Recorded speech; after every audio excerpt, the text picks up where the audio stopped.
Bueno, igual lehenengo gauza aipatzea komeni da, guretzako protokoloa osatzea ez dela izan tramitezko urrats bat, ez dela izan emaitza batera iristeko trantsizio bat, kontra ara,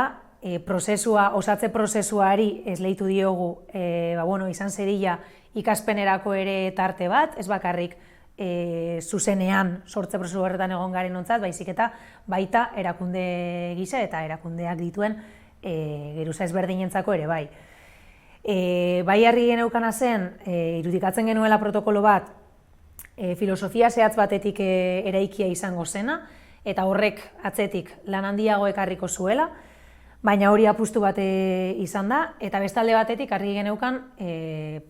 osatze prozesua izan behar zela ahalik eta kolektiboena eta ahalik eta parte hartzaileena. Eta hortik saiatu izana, euren geruza ezberdinak inplikatzeko eta geruza ezberdinetara iristeko eta beraiengandik ere edateko eta ekarpena jasotzeko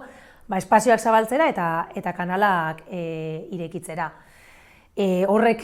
eraman gaitu urte eta erdiko prozesu batera, luze joan dena eta intentsua izan dena, baina aldi berean polita izan dena eta esan bezala ikaspen handiko prozesua izan dena, esan dezakegu inoiz ez gaudela prest horrelako egoerei erantzuteko, baina zalantza gabe prestatuago gaudela egin dugun prozesuari esker, eta bai aipagarri ere prozesu hau posible izan dela, berdintasun batzorde bat egon delako horren atzean, batzorde bat egon delako hori sostengatzen eta hori bideratzen, eta horri esker egin ahal izan dela horrelako prozesu bat aliketa mimo eta aliketa zainduena. Hor zalantza gabe badago erabaki kontzeptual bat horren atzean, horrek markatuko zuelako protokoloaren sujetua zein zen, alegia guk indarkeria matxistaren atzean ze sujetu zapaldu irudikatzen genuen, horrek markatuko zuelako, indarkeria matxistak atzean duena delako, ari garela hitz egiten indarkeria batez, egitura patriarkalek markatzen dituzten genero eskema horietatik kanpo gelditzen diren edo kokatzen diren gorputz eta identitateen kontra egiten den indarkeria oro. Orduan, ez gaude hitz egiten ari soilik eta zalantza gabe emakume cis bezala ezagutzen ditugun sujetuen kontrako indarkeriaz, baizik baita ere transen kontrako indarkeriaz, genero disidenten kontrako indarkeriaz, eta oro har, genero sistema horretatik kanpo gelditzen edo kokatzen diren horien kontrako indarkeriaz. Funtsean ari garelako bezaten, egitura patriarkala pentsatua dagoela gizontasun eredu hegemoniko eta patriarkal horri horren privilegioak eusteko, horren botere posizioak eusteko, eta beraz hori eutsi nahian eta hori iraunarazi nahian zapaltzen den sujetu oro izango delako indarkeria matxistaren pean ulertuko duguna. Eta hor, importantea dela ere ondo kokatzea, indarkeria struktural batez hitz egiten ari garela, egiturazkoa den indarkeria batez hitz egiten ari garela, eta beraz, egitura sozial orotan, dimentsio orotan ematen den indarkeria da, eta forma askotarikoak ere hartzen dituen indarkeria da, eta UEU ez dagoela ere horretatik salbuetxia. Orduan, guk gure protokoloak horri erantzungo dio beti ere kontuan hartuta, egitura horrek, egitura patriarkalak beste batzuekin, beste zapalkuntza estruktural batzuekin ere bat egiten duela, eta beraz, begirada intersekzional batetik helduko diegula etortzen zaizkigun kasu guztien azterketari eta baita kudeaketa, egin beharreko kudeaketari eta dimensionatzeari. Bai bada errealitate bat gatozela eta gaudela indarkeria matxistari erantzuteko estrategia punitibo batzuk martxan jarri ditugun testuinguru batetik eta prozedura zigor sistema batetik eta prozedura punitibo batzuetatik, baina hor, bai mugimendu feministak eta baita ere esparruan adituak diren hainbat adituk eta eragilek egin dute lan bat beste kontzepzio bat emateko eta beste kudeak eta ikuspegi bat emateko, eta horri aitortza eginez eta hortik edanda planteatu dugu guk gure protokoloaren filosofia,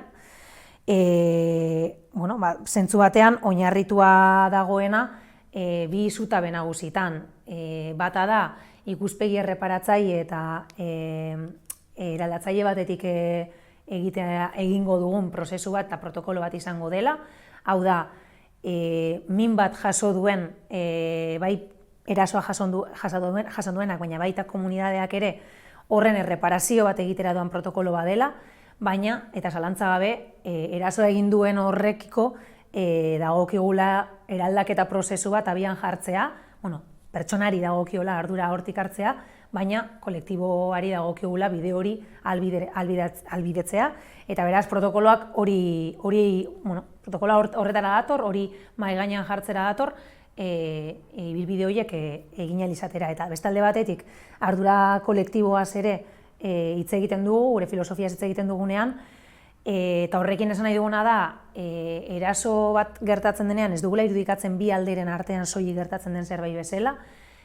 horren atzean badagoelako komunidade bat, kolektibo bat edo inguru bat,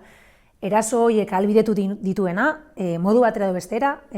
kontzienteki, baina ahalbidetu duena eszenatoki eta indarkeria horietara iristea, eta bestalde batetik indarkeria egoera eta kasu batek ere komunidade batean eragina dutelako. Eta orduan, ardura kolektiboaz ari garenean, esaten ari gara, 3 erpin eta 3 ardatz horiei begirako prozedurak planteatuko ditugula, eta 3 erpin eta ardatz horiei dagokiela indarkeria kasu baten aurrean hartu beharreko erantzunkizunak eta urratsak ematea. Eta hor, implikazio aldetik zalantza gabe lan gehiago dakar eta txikimendu gehiago dakar.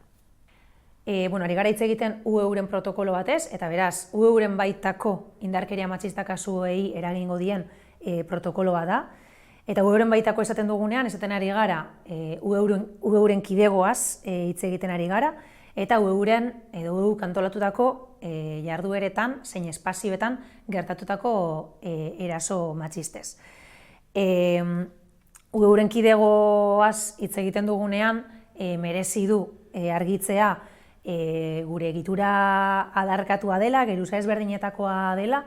eta beraz, UEUren kidegotzat hartuko ditugula konpromiso, lotura edo atxikimendu maila altua duten horiek. Izan kontratu harreman batengatik, izan zentzu batean lotura militante eta balore ikuspegi batetik gure proiektuarekin, edo proiektuari lotzen diren kideak direlako, edo izan parte hartze zuzen bat izaten ari direlako guk zuzenean eskaintzen ari garen jarduera batean edo egitasmo batean. Orduan, batez ere horrek UEUrekiko implikazio mailak da markatuko duena geroko esku hartze maila ze neurritakoa izango den eta nolakoa izango den. Ia eskatuko den prozesu izaerako ibilbide bat egitea, edo parte hartzea zeharkakoa balitz, kasu horretan, bestelako esku hartze batez hitz egingo genuke, zeinean ez genuke prozesu izaerako interbentziorik egingo. Baina, argi dagoena da UEUren baitan eragingo duela, izan espazio, izan jarduera edo izan kidego. Bai, eta gurean egia da, badagoela egitasmo eta espazio eta lan lerro presentzial bat, aurrez aurrekoa dena, izan hitzaldiak, izan bestelako formazioak, izan ekitaldiak edo dena delakoak, baina badagoela ere alderdi bat onlinean garatzen duguna, espazio virtualean garatzen duguna, eta beraz, gure protokoloak bi hoiei begira, bi hoiei erantzungo diela eta bi hoietarako pentsatua dagoela. Bai,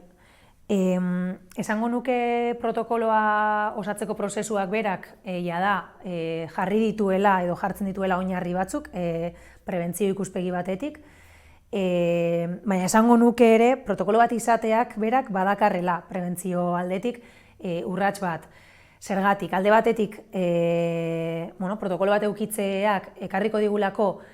egiten daukagun harreman orotan, izan erakunde, elkarte edo pertsona, irakasle o dena delakoekin, harreman orotan mahai gainean jarriko dela protokolo bat daukala, mahai gainean jarriko dela protokolo hori zen markopean eraikia den, eta beraz horrek elkarrizketa batzuk ahalbidetuko dituela beste modu batera emango ez liratekeenak, eta hori badela prebentzio neurri bere horretan, eta bestalde batetik sozializazio alderdi bat ere badagoelako zeinean protokolo bat dagoela esateak ematen duen alde batetik erosotasun puntu bat edo seguridade puntu bat sujetu zapalduari ematen diola, eta bestalde batetik, badena ere tentsiozko alderdi bat kontuan hartzekoa eta prebentziotik ere eduki dezakeena.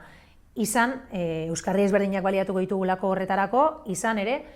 paisaia aldetik, egongo direlako horri begirako adierazpenak eta